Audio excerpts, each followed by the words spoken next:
In the beginning, the world was quiet in a way it had never been before. Cities that once pulsed with life had grown still, their lights gone dark, their streets emptied of laughter and conversation. The great monuments of progress stood hollow, reminders of what humanity had been. And for many, it felt as if the very idea of tomorrow had been stolen away. People wandered to the ruins of a broken age, carrying hunger in their stomachs and silence in their hearts, whispering that perhaps this was all there would ever be again. The air itself seemed heavy with despair, as if the earth had given up on its most persistent children. Yet in those dark days, even when the shadows grew long, something remained, a fragile ember that refused to be snuffed out. It began not with armies or leaders, but with small acts that went almost unnoticed. A man shared his last piece of bread with a child who was not his own. A woman lit a lantern in the ruins, so travelers could find their way through the night.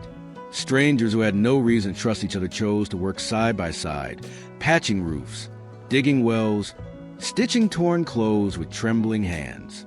These were not grand gestures of power, but quiet decisions of kindness, the sort of choices that did not change the world all at once, but laid the foundation for a world that could be changed. When everything around them said there was no reason to hope, humans made hope anyway, as if by instinct, as if survival alone was not enough. The first garden sprouted in the wreckage of fallen towers. People who had once worked in offices, factories, and markets found themselves learning the patience of soil and seed. They bent over the dirt with cracked hands, unsure if life could still be coaxed from the earth. And when the first shoots of green broke through the ground, they cried. Not because the plants were food, but because they were proof. Proof that growth was still possible. Proof that life had not abandoned them. Each sprout was more than a vegetable or a grain. It was a declaration against despair.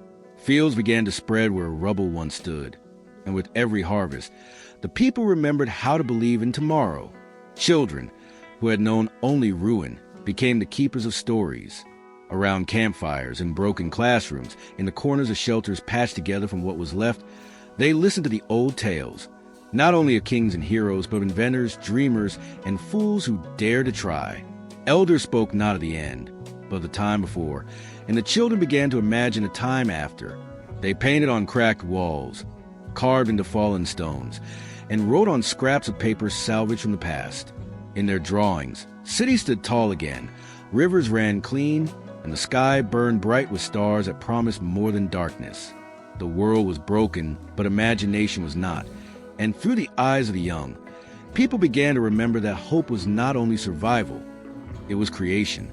Communities slowly formed from the scattered remnants. People who once guarded what little they had with suspicion learned that survival was stronger when shared. Villages rose where there had only been ruins, and voices joined together in song once more, echoing through streets that had forgotten music. They built not with steel and glass, but with trust, and trust became their most unbreakable material. There were disagreements, of course. Humans had never been without them. But even arguments carried the rhythm of life. To fight over the future meant there was still a future worth fighting for. The old world's machines, rusted and silent, were coaxed back into motion. Engineers dug through wreckage, salvaging gears and wires, rebuilding with stubborn determination. Broken windmills turned again, harnessing the breath of the sky. Rivers were bridged with wood and stone, carrying not armies but travelers and traders. Firelight was joined by electric glow, flickering first in a single building, then spreading from home to home like fireflies finding their way back. Technology was no longer a monument of pride, but a tool for connection, a way to hold each other across distance. The ruins of yesterday became the scaffolding of tomorrow. As the seasons passed, people looked up again at the stars. For a long time, they had only seen them as cold lights in a pitiless sky, reminders of how small and fragile they were. But now, they began to see them differently, not as distant, unreachable fires, but as promises. They remembered that humanity had once reached beyond the atmosphere, had once walked among those stars, and that perhaps one day they could again. For now, it was enough simply to look up and believe that the future was vast, that despair was not infinite, that even in a universe of silence, humanity's voice could still matter. It was never easy. There were nights when hunger gnawed too deeply, when storms tore down what had been built. when sickness stole the strongest among them. There were losses so heavy that it felt as if the light would vanish once more. But even then, someone would lift a lantern, someone would plant another seed, someone would sing to the children so they would not forget laughter. And slowly, brick by brick, hand by hand, memory by memory, the hopeless world was reshaped, not into what had been, but into something new, something born from struggle and pain, but also from courage and love. What humans built was not just shelters, gardens, or machines. They built a reason to wake each morning, a belief that tomorrow could be kinder, that progress could rise again from ashes.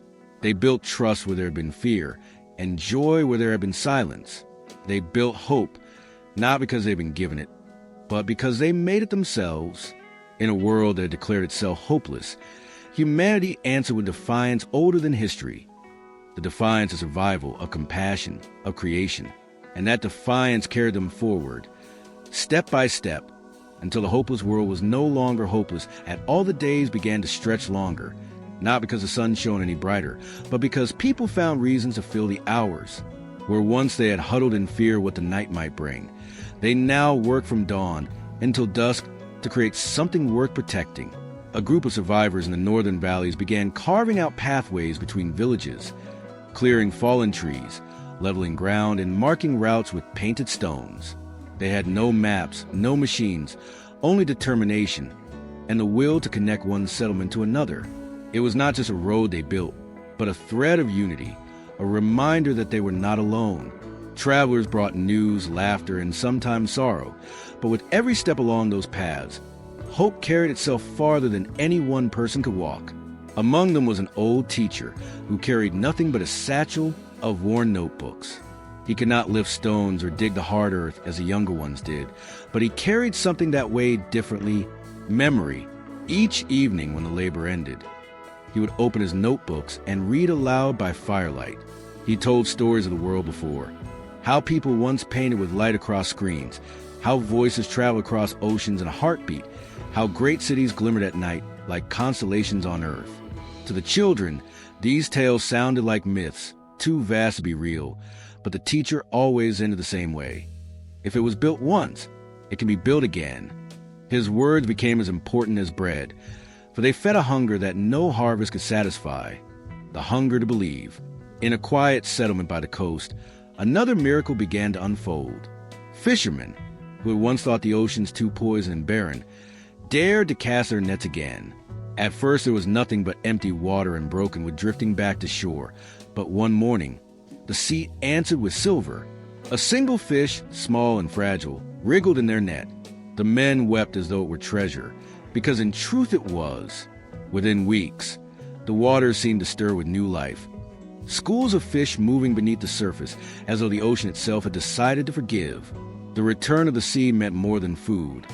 It meant the earth was not done healing, and neither were they.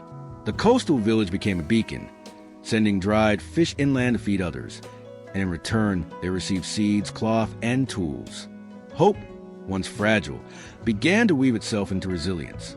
People married again, children were born, songs were written, and laughter carried farther across the land. Yet even with joy returning, no one forgot the weight of loss. They carried their grief carefully, like stones in their pockets, never to be discarded but never to drag them down. Graves were tended with flowers, and names were spoken aloud so they would not vanish into silence. Humans had learned, perhaps more deeply than ever, that memory was as sacred as survival. To forget would be to surrender, and surrender was something they no longer knew how to do. And then came the great storm. It rose from the sea with a fury that split the sky and hammered the land with waves and wind. Houses were torn apart, crops flattened, boats splintered into driftwood. For 3 nights, it felt as if the world had chosen to test their resolve once more, as if asking whether they truly deserved the hope they had begun to build. Many wept in despair as their work was undone in moments. But when the skies finally cleared, humanity answered with the same stubborn defiance it always had. They did not fall to their knees and surrender. They picked up what remained, they rebuilt walls, they replanted fields, they crafted stronger boats, and they told themselves that the storm was not punishment but proof, that they were still here, still standing, still capable of beginning again. What amazed them most was not that they had survived, but that they had done so together. No one stood alone when the storm passed. Neighbors became family, strangers became kin, and grief became shared instead of solitary. The hopeless world had not grown easier, but humans had grown stronger. They had rediscovered what their ancestors had always known. That hope was not something given, but something forged, hammered out in the hardest of fires, tempered by loss and polished by love. In the years that followed the storm, humanity discovered that resilience was more than survival. It was adaptation. They learned to read the moods of the earth with sharper eyes, to build shelters that bent instead of broke, to plant crops that could endure harsher winds and leaner soil.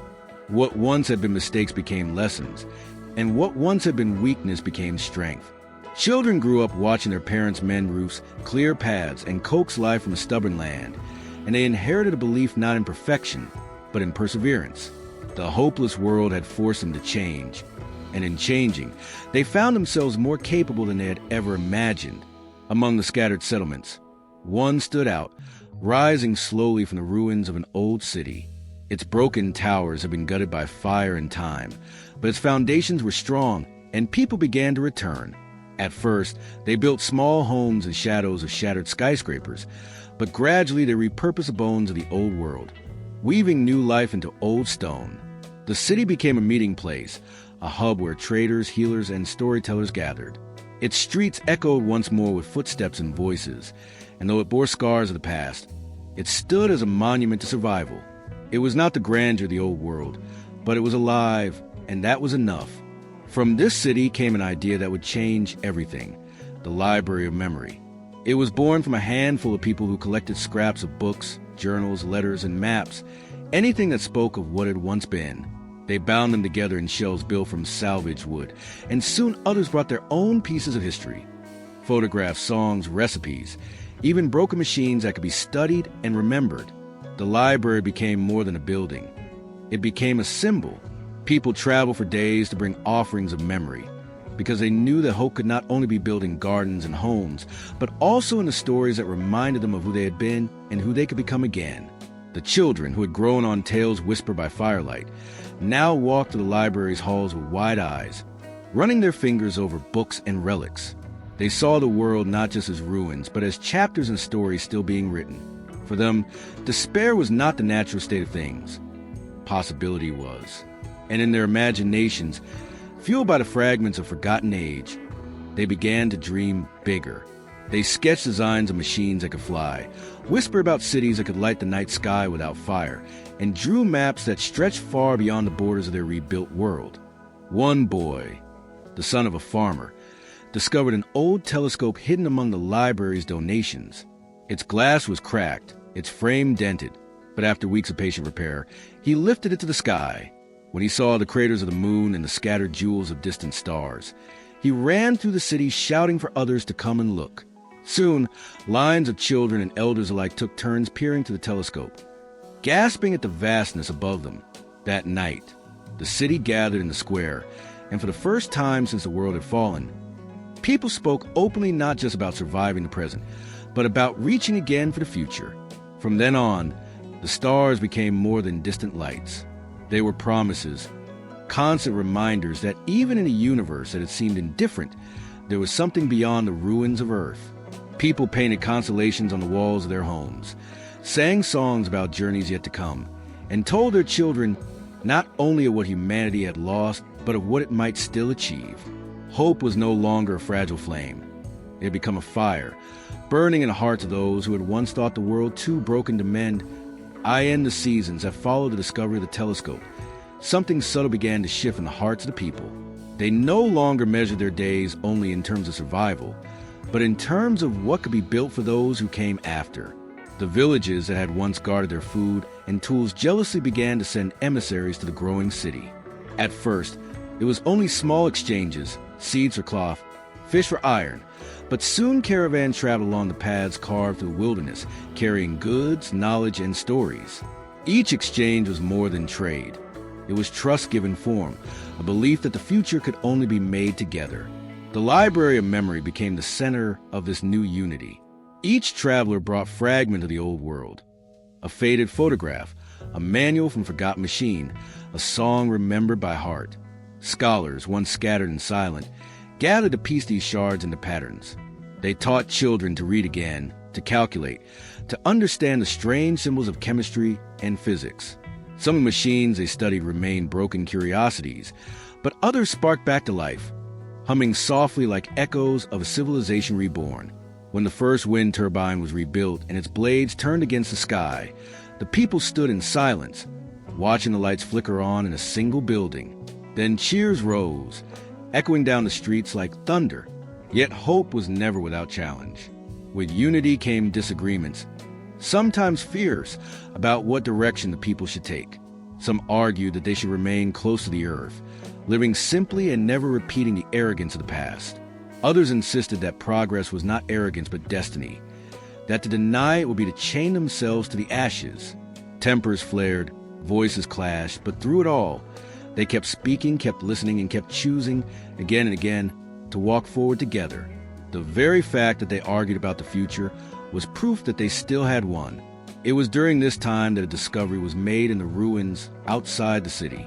A group of scavengers unearthed a hidden underground chamber, sealed and preserved through the years of collapse.